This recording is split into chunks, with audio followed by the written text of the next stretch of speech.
দর্শক এই বিষয়ে আরো বিস্তারিত জানাতে সরাসরি যুক্ত হচ্ছেন সহকর্মী আহমেদ রাসেল। রাসেল, 22 শিক্ষার্থীর বিষয়ে কোনো সিদ্ধান্তে কি পৌঁছতে পেরেছে কলেজ কর্তৃপক্ষ কিংবা প্রশাসন? বিস্তারিত জানাবেন। মুনিয়া, গতকালকে টাঙ্গাইলের ভূয়াপুরে নিখাইল শমশের আলী উচ্চ ডিগ্রি কলেজের যে ঘটনাটি ঘটেছে সেই ঘটনার পরবর্তী সময়ে শিক্ষা সংশ্লিষ্ট যারা রয়েছে তাদের মধ্যে অনেকটাই হতাশা আমরা দেখতে পেয়েছি। বিশেষ করে আজ খুব জরুরিভাবে একটি মিটিং আহ্বান করা হয়েছে। সেই মিটিং থেকে মূলত এই সিদ্ধান্ত আসার কথা রয়েছে।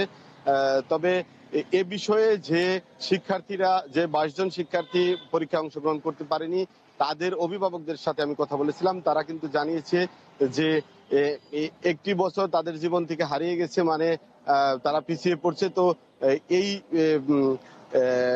যে শিক্ষক যারা রয়েছে, বিশেষ করে অধ্যক্ষ যারা যিনি রয়েছেন, তার বিচার তারা দাবি করেছেন এবং এ বিষয়ে আজকে চূড়ান্ত সিদ্ধান্ত আসার কথা রয়েছে। তো আপনাকে একটি তথ্য জানিয়ে রাখি যে টাঙ্গাইলের ভূয়াপুরে যে ঘটনাটি ঘটেছে সেই ঘটনাটির সূত্রপাত মূলত শনিবার বিকেলের দিকেই হয়। তখন থেকেই এই শিক্ষার্থীরা জানতে পারে যে তারা পরীক্ষায় অংশগ্রহণ করতে পারতেছে না। এর আগে কিন্তু শুক্রবার পর্যন্ত তাদেরকে জানানো হয়েছে যে তোমাদের শিক্ষকদের পক্ষ থেকে জানানো হয়েছে যে তোমাদের অ্যাডমিট খুব শীঘ্রই আসছে, অনলাইনে চলে আসছে, আমরা শুধু তোমাদের প্রিন্ট করে দিয়ে দিব। কিন্তু শনিবার দিন বিকেলের দিকে যখন জানানো হয় যে এই 22 জন শিক্ষার্থী পরীক্ষায় অংশগ্রহণ করতে পারবে না, এর পরবর্তী সময় থেকেই কিন্তু তারা বিক্ষোভে ফেটে পড়েন।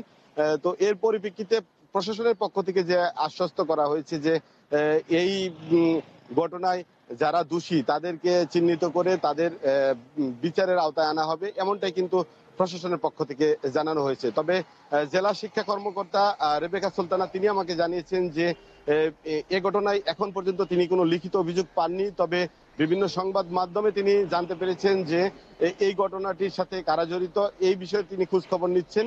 এ বিষয়ে আজকে সিদ্ধান্ত হওয়ার কথা রয়েছে।